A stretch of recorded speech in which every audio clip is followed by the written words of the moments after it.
నమస్తే, నేను ప్రవీణ్ శంకరి. తెలంగాణ రాష్ట్రంలో ఏం జరుగుతున్నది?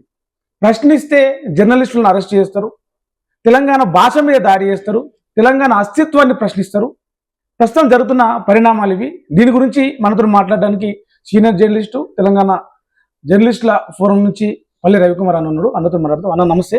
ఏంటంటే ప్రస్తుతం జరుగుతున్న ఈ పరిణామాలు, ఈ తెలంగాణ సమాజంలో జరుగుతున్న ఈ ఇష్యూల పట్ల ఏంది మీ స్పందన? ఒక కేవీఆర్ జర్నలిస్టు మాట్లాడితే ఆంధ్రప్రదేశ్ ప్రభుత్వాన్ని ఎర్రబుక్కు రాజ్యాంగం అన్నందుకు దాన్ని ఒక బూతు పదంలాగా మార్చి ఆయన అక్రమ అరెస్ట్ చేశారు. గత నెల రోజుల క్రితం కూడా అరెస్ట్ చేసేందుకు ప్రయత్నం చేశారు. సో ఇప్పుడు ఆయన తీసుకుపోయి అక్రమంగా రాత్రి 10 గంటలకు వచ్చి చీకట్లో అసలు కనీసం ఒంటి మీద బట్టలు కూడా పూర్తిగా వేసుకొని ఇవ్వకుండా అట్నే గుంజుకపోయారు, లాక్కపోయారు. ఒక తీవ్రవాదిని, ఒక దొంగను, ఒక ఉగ్రవాదిని అరెస్ట్ చేసినట్టుగా తీసుకున్నారు. వాళ్ళ కుటుంబాన్ని కూడా ఏమాత్రం మర్యాద లేకుండా. అంటే తెలంగాణ జర్నలిస్టుల మీద ఈ రకంగా దాడి జరుగుతుంది. మరోవైపు తెలంగాణ భాష మీద, తెలంగాణ అస్తిత్వం మీద కూడా క్వశ్చన్ చేసే పరిస్థితులు వచ్చినాయి మళ్ళీ తెలంగాణ రాష్ట్రం ఏర్పడిన తర్వాత కూడా. దీని పట్ల మీ స్పందన ఏంది? ఎట్లా ఉందన్న? ముందుగా జర్నలిస్టు వెంకట్రామరెడ్డి కేవీఆర్ అక్రమ అరెస్టు పట్ల, ఆ అరెస్టు సందర్భంలో ఆయన పట్ల, ఆయన సతీమణి విజయలక్ష్మి పట్ల ఆంధ్రప్రదేశ్ పోలీసులు వ్యవహరించినటువంటి అమానుషమైనటువంటి, అసభ్యకరమైనటువంటి, దౌర్జన్యపూరితమైనటువంటి విధానాన్ని తెలంగాణ జర్నలిస్టు ఫోరం తరఫున తీవ్రంగా ఖండిస్తున్నాం. ఇక విషయానికి వస్తే తెలంగాణలో వాళ్ళు ఏం జరుగుతున్నదంటే, అడుగడుగున తెలంగాణ ప్రజల మీద, తెలంగాణలో జరుగుతున్నటువంటి దోపిడీ, తెలంగాణ మీద అణచివేతని ఏదో ఒక రూపంలో ప్రశ్నిస్తున్నటువంటి వాళ్ళని, ఎండగట్టుతున్నటువంటి వాళ్ళ మీద దాష్టికం కొనసాగుతున్నది, దౌర్జన్యం కొనసాగుతున్నది.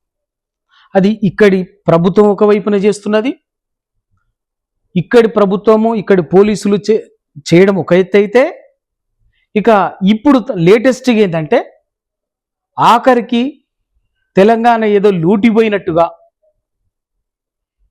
ఆంధ్రప్రదేశ్ పోలీసులు కూడా తెలంగాణలో చొరబడి రాజ్యాంగం లేకుండా, చట్టం లేకుండా, ఎలాంటి నిబంధన లేకుండా రాత్రికి రాత్రే పోలీసుల పేరు మీద వీధి రౌడీలాగా, మాఫియాలాగా, గుండాల్లాగా ప్రజల ఇండ్ల మీదికి రాత్రి పొయ్యి దౌర్జన్యంగా ఎత్తుకెళ్ళేటటువంటి ఒక దౌర్జన్యమైనటువంటి దాష్టికం ఇవాళ కొనసాగుతుంది. తెలంగాణ ఉద్యమ సమయంలో కూడా తెలంగాణ జర్నలిస్టులు, తెలంగాణ బిడ్డలు, తెలంగాణ యువత అందరూ మాట్లాడారు. ఈ ఆంధ్ర పెత్తనాన్ని ఇది మాకు వద్దు అని చెప్పేసి ప్రశ్నించారు. అప్పుడు లేనంతగా ఇప్పుడు తెలంగాణ రాష్ట్రం ఏర్పడిన తర్వాత ఈ జరుగుతున్న దాడి కావచ్చు, భాష మీద కావచ్చు, జర్నలిస్టుల మీద కావచ్చు, తెలంగాణ ప్రజల మీద కావచ్చు, దీనికి ఆ ధైర్యం ఎక్కడికి వెళ్ళి వస్తుంది? ఇప్పుడు తెలంగాణ ఉద్యమ సమయంలో అసలు తెలంగాణ జోలికి కానీ, తెలంగాణ జర్నలిస్టుల జోలికి కానీ, తెలంగాణ ఉద్యమకారుల జోలికి కానీ, తెలంగాణ ఇతరుడు ఎవడన్నా రావాలంటే వణికిండ్రు. మళ్ళీ అప్పుడు కూడా ఎవడన్నా అక్కడిక్కడ చౌకబారు చిల్లరగాళ్ళు తెలంగాణ ఉద్యమకారుల మీదకి ఉరుకులాడినరంటే మళ్ళీ రేవంత్ రెడ్డి లాంటి వాళ్ళే. ఆ రోజు కూడా తెలంగాణ చంద్రబాబు నాయుడు కోసం రేవంత్ రెడ్డి తెలంగాణ ఉద్యమకారుల మీదకి తుపాకీ పట్టుకొని పోయాడు. అది అందరికీ తెలుసు. అది కళ్ళ ముందు ఇప్పటికీ మనం చూస్తూనే సందర్భం వచ్చినప్పుడల్లా ఎవరికి సంబంధంలో సోషల్ మీడియాలో సాధారణ ప్రజలే దాన్ని గుర్తు చేస్తున్నారు. అంత జరిగింది. ఇక తెలంగాణ జర్నలిస్టుల జోలికి అయితే ఎవరు రాలే, ఆ సాహసం కూడా చేయలేదు. వరుసగా దాడులు తెలంగాణ వచ్చిన తర్వాత 2014 నుంచి కేసీఆర్ గారు ముఖ్యమంత్రి ఉన్నాగా నుంచి 9.5 ఏళ్ళు తెలంగాణ విషయంలో ఎవడైనా వేలు పెట్టాలనుకున్నా, తెలంగాణ సంస్కృతి మీద ఎవడన్నా ఒక నోరు జారి మాట్లాడాలనుకున్నా, తెలంగాణ విషయాలు ఏదైనా జోక్యం చేసుకోవాలనుకున్నా కూడా ఒక్కొక్కరికి ఉచ్చబడ్డది కొడుకులకి. నేను మాట అంటున్నా కొడుకులకి ఉచ్చబడ్డది, వణికిన్రు. మేము పీకుడు గాలం మనగాలం అనుకున్నటువంటి వాళ్ళనే తెలంగాణ పీచం అనిచింది. కుక్కిన పేనులాగా పడి ఉన్నారు ఒక్కొక్కడు. కానీ మళ్ళీ ఆ ధైర్యం గడిచిన- ఎందుకు వస్తుంది మళ్ళీ ఇప్పుడు? గడిచిన 2.5 సంవత్సరాలుగా రేవంత్ రెడ్డి నాయకత్వంలో కాంగ్రెస్ పార్టీ అధికారంలోకి వచ్చినాక 2023 డిసెంబర్ నుంచి ఇప్పటి వరకు తెలంగాణ పరిణామాలు చూస్తే ఇక మళ్ళీ ఒక్కొక్క తెలంగాణ వ్యతిరేక శక్తులు తెలంగాణని 6 దశాబ్దాల పాటు ఉమ్మడి రాష్ట్రంలో నిట్ట నిలువుగా దోచుకున్నటువంటి వాళ్ళు, తెలంగాణ సమస్త వనరులను దోచుకున్నటువంటి వాళ్ళు, తెలంగాణను విధ్వంసం చేసినటువంటి తెలంగాణ దోపిడిదారులు ఒక్కొక్కడు ఓడు గుంటనక్కల్లాగా, ఓడు రాబందులాగా, ఓడు కంచర గాడిదలాగా, ఓడు బలుపు మాటలు మాట్లాడినట్టుగా బలుపు మాటలు మాట్లాడుతున్నారు. ఈ ధైర్యం ఎక్కడి నుంచి వచ్చింది?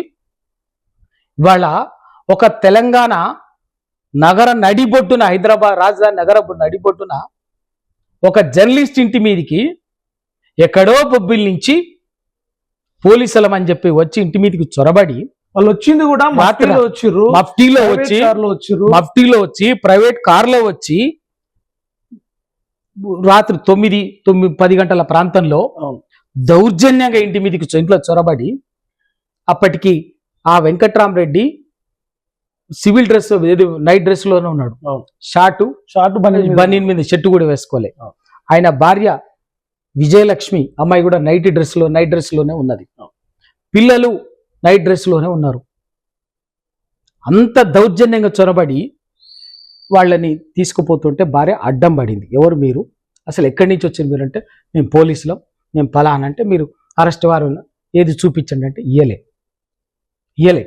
అయినా దౌర్జన్యంగా పైన 3వ అంతస్తులో ఉంటే కిందికి తీసుకొచ్చారు, గుంజుకొస్తే అప్పటికే ఆ వాతావరణం చూసి ఆ కాలనీ ప్రజలంతా కూడా చాలా మంది వచ్చి, ఇదేంది ఎవరు మీరు, ఇట్టయితే ఈ రాత్రి ఇదేం దౌర్జన్యం అని కాలనీ వాళ్ళు అక్కడ ప్రజలు కొందరు అడ్డం పడ్డారు. ఆ అమ్మాయి ఆయన భార్య కూడా, నేను తీసుకుపోయినాను, మీరు ఎవరో చెప్తలేరు, మీరు కథ పేపర్ ఏంది, మీరు ఏమంటే ఇస్తలేరు అని చెప్పేసి రెక్లెస్గా ఒక వీధి రౌడీ లాగా బిహేవ్ చేస్తుంటే అమ్మాయి కారుకు అడ్డం పడితే ఆ వచ్చినటువంటి సిఐ ఎవరో శ్రీనివాస్ అని పేరు, నిజంగా అది కూడా అసలు శ్రీనివాస్ అయినా ఇంకేదన్నా నకిలీ పేరా తెలియదు. ఆయన ఐడెంటిటీ కూడా చూపించలే, వచ్చినటువంటి నోటీస్ ఇవ్వలే, ఎక్కడి నుంచి వచ్చారో ఆయన ఐడెంటిటీ చూపించలే, ఎందుకు వచ్చారో చూపించలే, యూనిఫామ్ లో లేరు, పోలీసు అధికారిక వాహనం లేదు, ఏం లేదు. దౌర్జన్యం వీధి రౌడీలు అయి ఉండొచ్చు కదా, ఎక్కడో మాఫియా అయి ఉండొచ్చు కదా, దేశద్రోహులు అయి ఉండొచ్చు కదా వచ్చినటువంటి వాడు. ఒకవేళ అయితే తీసుకుపోయినప్పుడు అమ్మాయి అడ్డం పడితే అమ్మాయి పట్ల ఎంత అన్యాయంగా అంటే, చెయ్యి బట్టి ఇంకెక్కడెక్కడ చాలా అసభ్యకరంగా ఆమెను ఈడ్చి నెట్టిపడేసి ఒక దౌర్జన్యానికి పోలీసులు. అంటే తెలంగాణ జర్నలిస్ట్ అంటే మీకు గౌరవం లేదు, తెలంగాణ అస్తిత్వం అంటే గౌరవం లేదు, తెలంగాణ ఆడబిడ్డ అంటే కూడా మీకు గౌరవం లేదు. అంత అలసైపోయింది. ఈ బలుపు ఎక్కడి నుంచి వచ్చింది, ఈ ధైర్యం ఎక్కడి నుంచి వచ్చింది? ముఖ్యమంత్రి రేవంత్ రెడ్డి గారు, నేను పాలమూరు నల్లమల్ల బిడ్డని అంటారు కదా, ఆ వెంకట్రామరెడ్డి నీ జిల్లా వాడే, నీ కొల్లాపూర్ బెక్కం ప్రాంతానికి సంబంధించినటువంటి వాడు. ఆ అమ్మాయి కూడా అదే జిల్లాకు సంబంధించినటువంటి కొత్తకోట పక్కనే ఉన్నటువంటి ఒక ఏదో ఊరుకు సంబంధించినటువంటి అమ్మాయి. ఇంకా చెప్తున్నా, నీ జిల్లా వాళ్ళు, ఇంకా నీ సామాజిక వర్గానికి సంబంధించినటువంటి వాళ్ళు. ఆ ఆడబిడ్డ, నీ జిల్లా ఆడబిడ్డ, నీ సామాజిక వర్గ ఆడబిడ్డ, ఒక మధ్యతరగతి పేద మధ్యతరగతి ఆడబిడ్డ కష్టం చేసుకొని వాళ్ళు బతికేటటువంటి వాళ్ళ పట్ల ఒక పక్క రాష్ట్రం వాళ్ళు వచ్చి ఇంత అమానుషంగా, ఇంత అసభ్యంగా ప్రవర్తిస్తే మీకు చలనం లేదంటే, పట్టింపు లేదంటే, నీ పోలీసులు దగ్గరుండి దౌర్జన్యానికి సహకరించునంటే నువ్వు చెప్పించినట్టే కదా అది. మీరు చెప్పే మాటలకి, నువ్వు పొద్దున్న లేస్తే మాట్లాడేటట్టు ఇంతప్పుడు అంతపడే మాటలకు ఏమర్థం ఉంది? ఏంది నువ్వు చెప్తున్నది ఏంది, చేస్తున్నది ఏంది? ఇవాళ ఇదంతా కూడా ఏంటంటే కేవలం రేవంత్ రెడ్డి అనేటువంటి వ్యక్తి అధికారంలోకి వచ్చిన రోజు నుంచి తెలంగాణ తల్లిని విగ్రహం మార్చడంతో తెలంగాణ అస్తిత్వానికి ప్రతీకగా ఉన్నటువంటి, తెలంగాణ ఆనవాళ్లతోటి ప్రతీకగా ఉన్నటువంటి ఆ తెలంగాణ తల్లిలో బతుకమ్మను తొలగించి తెలంగాణ అస్తిత్వాన్ని అవగౌరవపరిచేటటువంటి మొదలు చేయటంతో నువ్వు ఏమి ఇండికేషన్ ఇచ్చినావంటే, నేను తెలంగాణ ముఖ్యమంత్రిని కావచ్చు, కానీ మీ దోపిడి కోసం, మీ ఆంధ్ర నాయకుల దోపిడికి, మీ ఆంధ్ర నాయకుల అరాచకానికి, మీ ఆంధ్ర దోపిడిదారుల ప్రయోజనాల కోసం నేను పనిచేసేవాడిని. దానికి తెలంగాణ ప్రయోజనాలను, తెలంగాణ ఆత్మగౌరవాన్ని ఎంత అంటే అంత అణిచివేయటానికి, బలిపెట్టడానికి నేను సిద్ధంగా ఉన్నాను అనే సంకేతం ఆ రోజు తెలంగాణ తల్లి విగ్రహంలో బతుకమ్మని తీసివేయటంతో ఆ సంకేతం ఇచ్చిండు. అక్కడి నుంచి జరుగుతున్నటువంటి ప్రతిదీ కూడా మన ప్రతి సన్నివేశం, ప్రతి సందర్భం చూస్తే కూడా దాన్నే స్ఫురిస్తుంది. నీకు ఇవాళ ఏ సందర్భం తీసుకున్నా కూడా కృష్ణ నదీ జలాల ఒప్పందం విషయంలో కానీ, నీకు తాజాగా తుంగభద్ర నదికి సంబంధించినటువంటి, నీటికి సంబంధించినటువంటి అని భాజపా 3 రాష్ట్రాల ముఖ్యమంత్రులట ఏదో చారిత్రాత్మక ఒప్పందం అట. అక్కడ ఏమైంది? కర్ణాటక వాడేమో 35 టీఎంసీలతోటి వారి హవేలీ ప్రాజెక్టు కట్టుకుంటాడు. చంద్రబాబు నాయుడు ఏమో ఆయన 20 టీఎంసీలతోటి గుండ్రేవుల కోసం తుంగభద్ర నది మీద గుండ్రేవుల రిజర్వాయర్ కట్టుకోవడం కోసం ఆయన ఒప్పందం చేసుకుంటాడు. మరి ఈడ ఆ సందర్భంలో తెలంగాణకి ఏం జరిగింది? నువ్వు ఎందుకు వాళ్ళు దాంట్లో కూర్చొని పల్లికలు పెట్టొచ్చినావు అంటే, తెలంగాణ ప్రయోజనాలని తన రాజకీయ అవసరాల కోసం, తన రాజకీయ స్వార్థం కోసం రేవంత్ రెడ్డి బలి పెట్టడము, తాకట్టు పెట్టడం తప్ప ఇంకా చేస్తున్నది ఏమీ లేదు. సేమ్ అదే గోదావరి నది విషయంలో అదే జరిగింది.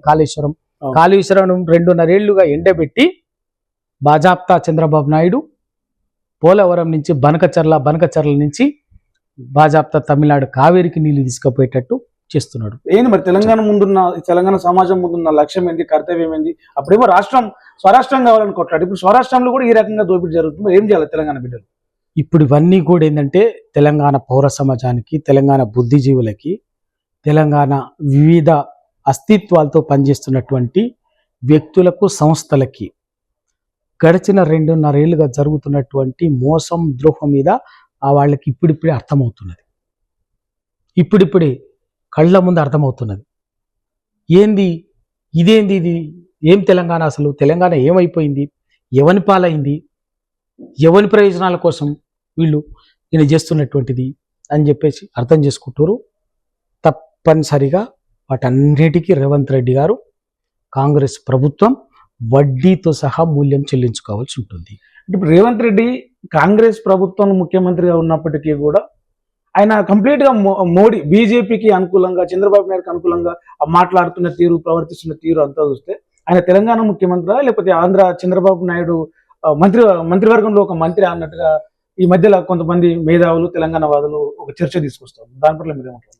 ఇప్పుడు బ్రదర్, కళ్ళ ముందు కనిపిస్తేనే మనగా 3 ఏళ్ల నుంచి తెలంగాణ తల్లి విగ్రహంలో కేవలం యూనిక్, నీకు ప్రపంచంలో ఎక్కడా లేనటువంటిది ఒక్క తెలంగాణలో మాత్రమే ఉండేది బతుకమ్మ.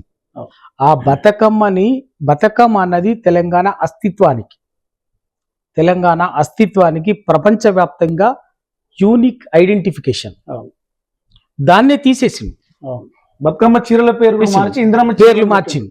అక్కడి నుంచి ఇవాళ ఆయన ఏ సందర్భంలో కూడా, అక్కడి నుంచి మొదలుకి ఏ సందర్భంలో కూడా తెలంగాణ ప్రయోజనాలకు విరుద్ధంగానే పనిచేస్తున్నాడు తప్ప, తెలంగాణ ప్రయోజనాలని పక్క రాష్ట్రానికో ఇంకెవరికో తాకట్టు పెట్టేటట్టు పనిచేస్తున్నాడే తప్ప, ఒక స్వతంత్రంగా తెలంగాణ ఒక స్వతంత్ర రాష్ట్రంగా దీనికి హక్కులుంటాయి అనేటటువంటి స్పృహతో పనిచేస్తలేడు, సోయితో పనిచేస్తలేడు. ఇంకా ఆయన ఏమనుకుంటుండంటే చంద్రబాబు నాయుడు చక్రవర్తి, ఈయన సామంతరాజు అనుకుంటున్నాడు. అయితే చంద్రబాబు నాయుడు నీకు చక్రవర్తి కావచ్చు కానీ, నువ్వు చంద్రబాబు నాయుడుకు సామంతు కావచ్చు కానీ తెలంగాణ ప్రజలు కాదు. తెలంగాణ ప్రజలు స్వీయ అస్తిత్వంతో, తెలంగాణ ప్రజలు స్వీయ పరిపాలన కోసం ఆత్మగౌరవంతో నిలబడి కొట్లాడి రాష్ట్రాన్ని సాధించుకున్నటువంటి వాడు. తెలంగాణ ఒక భారత రాష్ట్ర రాజ్యాంగం ప్రసాదించినటువంటి దానిలో ఆర్టికల్ 3 ప్రకారం ఏర్పడినటువంటి ఒక పూర్తి హక్కులు కలిగినటువంటి రాష్ట్రం. ఆ తెలంగాణ హక్కుల ప్రయోజనాలని ఒక సామంతరాజులాగా చంద్రబాబుకు బలిపెట్టడాన్ని, చంద్రబాబుకు తాకట్టు పెట్టడాన్ని మేము అంగీకరించేది లేదు. తెలంగాణ సమాజం ఖచ్చితంగా వీటికి ఆయన గుణపాఠం చెప్తుంది. లేకపోతే ఒక నాగేశ్వరరావు మీద దాడి జరుగుతుంది. ఒక నాగేశ్వరరావు తర్వాత ఇంకోటి పవన్ కళ్యాణ్ ఆంధ్రప్రదేశ్ డిప్యూటీ సీఎం వచ్చి ఎన్నడలేని ఆయన వచ్చి తెలంగాణ రాష్ట్రం ఏర్పడితే 11 రోజులు భూదిననాయన, 11 రోజులు నిద్ర రానాయన వచ్చి తెలంగాణకు ఇక తెలంగాణ ఉద్ధరించడానికి ఉద్ధరింపు మాటలు మాట్లాడతాడు పవన్ కళ్యాణ్ గారు. తెలంగాణ మీ అయ్య జాగిరి అంటాడు. బరాబర్ తెలంగాణ మా అయ్య జాగిరి, బరాబర్ తెలంగాణ మా తాత జాగిరి, తెలంగాణ మా జాగిరు, మా హక్కు, మీ జాగిరి కాదు. రాజకీయం చేద్దాం ఏమంటున్నాం? తెలంగాణ రాజకీయాలు చేయటం కాదు. తెలంగాణ ఈ దేశంలో మిగతా ఎవరు ఏందో నాకు తెలియదు, కానీ ఈ దేశంలోని ఏ మూలకు సంబంధించినటువంటి కూలినాలు చేసుకొని బతికే ప్రజలు వచ్చినా కడుపులో పెట్టుకుంది తెలంగాణ. వ్యాపారాలు చేయటానికి వచ్చినటువంటి వాళ్ళని, వాణిజ్యం చేయటానికి వచ్చినటువంటి వాళ్ళని, పరిశ్రమలు పెట్టడానికి వచ్చినటువంటి వాళ్ళని కడుపులో పెట్టుకుని తెలంగాణ చూసింది. ఎవరిని తెలంగాణ ఎన్నడూ కూడా ఎవరిని కూడా బెదిరించలే, ఎవరిని ఇబ్బంది పెట్టలే.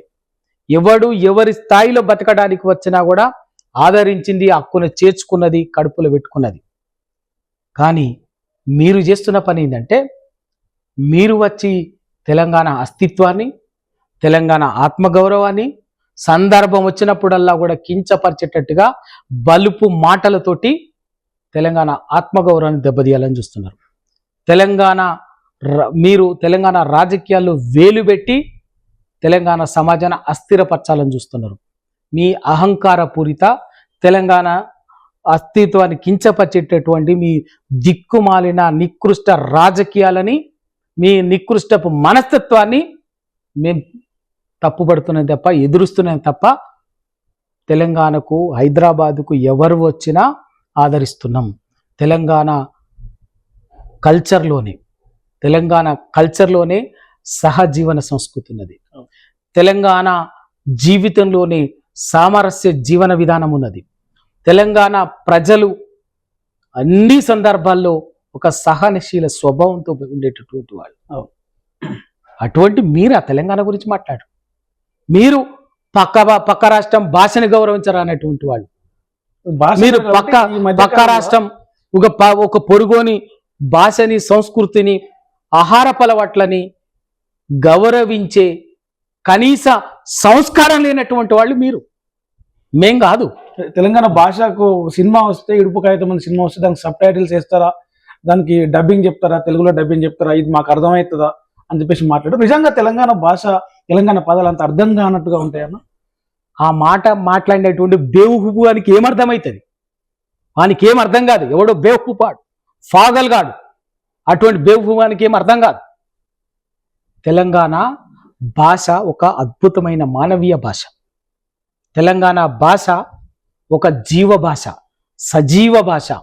తెలంగాణ భాష నిత్యం ప్రజల భావోద్వేగాలు, ప్రేమలు అన్ని మిళితమైనటువంటి దయ, కరుణ, అన్ని రకాల భావజాలాన్ని, అన్ని రకాలటువంటి మానసిక స్థితిని అకలింపు చేసుకున్నటువంటి ఒక అద్భుతమైన మాధుర్యమైన భాష, సజీవమైనటువంటి భాష. అటువంటి భాష నుంచి ఒక అద్భుతమైన మాండలికమే ఇడుపు కాగితం అనేది. ఆ ఇడుపు కాగితం అంటే వాని బతుక్కి వానికేం తెలుసు, వానికేం తెలియదు. వాళ్లకు ఆ మాట పెట్టినటువంటి వానికి, ఆ పెట్టినటువంటి మానసిక రోగి మాటకి ఇంకా 4 కలిపి చిల్లరగా మాట్లాడినటువంటి ఎదవలకి తెలియంది ఏంటంటే, ఆ 2-3 జిల్లాల భాష మీకు మీ రాష్ట్రంలోని పక్క ఉత్తరాంధ్ర సంస్కృతిని, ఉత్తరాంధ్ర భాషని గౌరవించడం చేతగానటువంటి వాళ్ళు, పక్కన రాయలసీమ భాషని గౌరవించడం రానటువంటి వాళ్ళు, మీ రాష్ట్రంలోని మీ పరాయి మీ పొరుగున ఉన్నటువంటి మీ సొంత రాష్ట్రంలోని వాళ్ళ పక్క జిల్లాల వాళ్ళ మాండలికాన్ని గౌరవించినటువంటి కుసంస్కారులు మీరు. ఇంకా మీకు తెలంగాణలో ఉన్నటువంటి గొప్పతనాన్ని, తెలంగాణ భాషలో ఉన్నటువంటి మాధుర్యాన్ని, తెలంగాణ భాషలో ఉన్నటువంటి ఔన్నత్యాన్ని గౌరవించే లక్షణము లేదు, దానికి ఉన్నటువంటి గొప్పతనము మీకు తెలియదు. అంటే మామూలుగా నేను గొప్పోని అని చెప్పుకోవడం వేరు, నేనే గొప్పని నువ్వు గొప్పని కాదు అనడం వేరు. సో ఇప్పుడు ఆంధ్ర ప్రాంతం ఎవరైతే ఉన్నారో తెలంగాణకు భాష రాదు, తెలంగాణకు సంస్కృతి లేదు, తెలంగాణకు చరిత్ర లేదు అని చెప్పేసి మాట్లాడుతున్నదాన్ని ఎట్లా చూడొచ్చు? ఒక అహంకారమా, లేకపోతే మనల్ని సెల్ఫ్ డిఫెన్స్ లో పడేసి వాళ్ళు ఇంకో రాజకీయ ఎత్తుగడ వేసే క్రమం అనుకోవచ్చు? ఇప్పుడు గట్లనే ఇప్పుడు నేను మాట్లాడడం మళ్ళీ లోపలికి పోయి ఇంకోటి మాట్లాడటం కాదు, కానీ గట్లనే 80 ఏళ్ల క్రితము మద్రాసు నగరం మాది సేమ్ హైదరాబాద్లో మాట్లాడినట్టే మద్రాసు నగరం మాది అది అని మాట్లాడితేనే ఆ రోజు రాజగోపాలాచారి గారు తమిళనాడు ప్రజలు మిమ్మల్ని తట్ట బుట్ట సదిరి తరిమేసిరు మిమ్మల్ని రాత్రే 1953 అక్టోబర్ సమేదో డేట్ ఉంది. తరిమేస్తే వచ్చి కర్నూల్లో టెంట్లు వేసుకొని టీకానా పెట్టుకొని ఎక్కడ పోవాలి ఒక దిక్కు దివాన్ లెక్క వచ్చి మాతో పొత్తు కలిసినట్టు వాళ్ళు. మీరు ఏడిపోయినా కదా మీ పద్ధతి. అక్కడికి పోయి బతకడానికి పోతారు, బతకడానికి పోయి ఆ ప్రాంత ప్రజల సంస్కృతిని, భాషని, ఆహారపు అలవాట్లని, అక్కడి నాగరికతని, భాషని కానీ చరిత్రను కానీ గౌరవించేటటువంటిది మీకు అక్కడ కలిసిపోయేటటువంటి లక్షణమే లేదు మీకు ఎక్కడైనా కూడా. మీకు మీరు గొప్పోళ్ళం అని చెప్పేసి మీకు మీరు అనుకోవడం తప్ప పక్క వాళ్ళ గొప్పతనాన్ని, పక్క వాళ్ళ ఔన్నత్యాన్ని గౌరవించేటటువంటి మీకు అసలు ఆ మానవీయ లక్షణమే లేదు, ఆ సంస్కారమే లేదు, ఆ విజ్ఞత లేదు. ఇంకా వాళ్ళ గురించి మనం మాట్లాడేది అంటే ఇప్పుడు తెలంగాణ రాష్ట్రం ఏర్పడ్డాక వాళ్ళను పంపించేసి మనం స్వరాష్ట్రమైన, అంతకన్నా ముందు వాళ్ళు తమిళనాడులో ఎలుగొట్టారు వాళ్ళని. తమిళనాడులోని తమిళ ప్రజలని కానీ తమిళ భాషని కానీ ఒక్క మాట కూడా అన్నారు. పదే ఎందుకు తెలంగాణ మీద దాడి చేస్తారు? ఇలా తెలంగాణ ఎందుకంటే తెలంగాణ ఒక బలీయమైనటువంటిది. హైదరాబాద్ అనేది ఒక మహానగరం. హైదరాబాద్కు ఉన్నటువంటి ఒక గొప్ప అనేక గొప్ప లక్షణాలు, ఓ విశిష్టత. వాళ్ళకి ఏమైందంటే హైదరాబాద్ మీద వాళ్ళకు కబ్జా కావాలి, హైదరాబాద్ మీద పెత్తనం కావాలి, హైదరాబాద్ వాతావరణం మీద, భౌగోళిక వాతావరణం మీద పెత్తనం కావాలి, తెలంగాణ రాజకీయ వాతావరణం మీద పెత్తనం కావాలి, తెలంగాణ ఇక్కడి వనరుల మీద పెత్తనం కావాలి. అదన్నీ కావాలంటే మీకేం రాదు, మీకు వంట రాదు, మీకు భాష రాదు, మీరు మాట్లాడేది భాష కాదు, మీ చేసేదైతే కాదు, కానీ ఏదో కించపరుస్తూ ఇక్కడిని ఎక్కువ ఆత్మీయులకు నెట్టినట్టయితే నేను గొప్పోని అయితా అని చెప్పేసేటటువంటి ఒక దిక్కుమాలిన మానసిక వైకల్యానికి సంబంధించినటువంటి ఆలోచన విధానం వాళ్ళది. ఆ విధంగా నేను అక్కడే ఆంధ్ర ప్రజలందరూ కూడా కాదని చెప్పేది. ఎప్పుడు కూడా తెలంగాణ ఎన్నడూ కూడా నేను ఒక తెలంగాణ ఉద్యమకారుడిగా 1996-97 నుంచి తెలంగాణ ఉద్యమంలో ప్రత్యక్షంగా పాల్గొన్నటువంటి వాడిగా ఆ రోజు నుంచి ఈ రోజు వరకు మేము ఎప్పుడు కూడా ఆంధ్ర ప్రజల్ని మేము కించపరచలేదు, ఆంధ్ర ప్రజలను కించపరచలేదు. మేము ఎవరైతే తెలంగాణకు వ్యతిరేకంగా మాట్లాడుతున్నారో, ఎవరైతే తెలంగాణ దోపిడిని నిరాటంకంగా కొనసాగిస్తున్నారో వాళ్ళను మాత్రమే వ్యతిరేకించినాం. ఆంధ్ర ప్రజలు వాళ్ళ బతికేటటువంటి వాళ్ళని మేము కడుపులో చూసుకుంటామని కూడా చెప్పినాం. వాళ్ళ కడుపులో చూసుకుంటాం, మేము వాళ్ళకి వ్యతిరేకం కాదు అని చెప్పినాం. కాబట్టి మేము ఎందుకంటే తెలంగాణ ప్రజలే ఒక విశ్వ మానవ స్వభావం కలిగినటువంటి వాళ్ళు. ఎక్కడి వాళ్ళు వచ్చినా కూడా ఆదరించే లక్షణం ఉన్నది. కష్టం వస్తే దుఃఖం వస్తే తెలంగాణ ప్రజలు ఎవరికి దుఃఖం వచ్చినా కూడా తమ దుఃఖంగా భావించేటటువంటిది తెలంగాణ ప్రజలకు ఉన్నటువంటి సంస్థ. చాలా మందికి తెలియదు.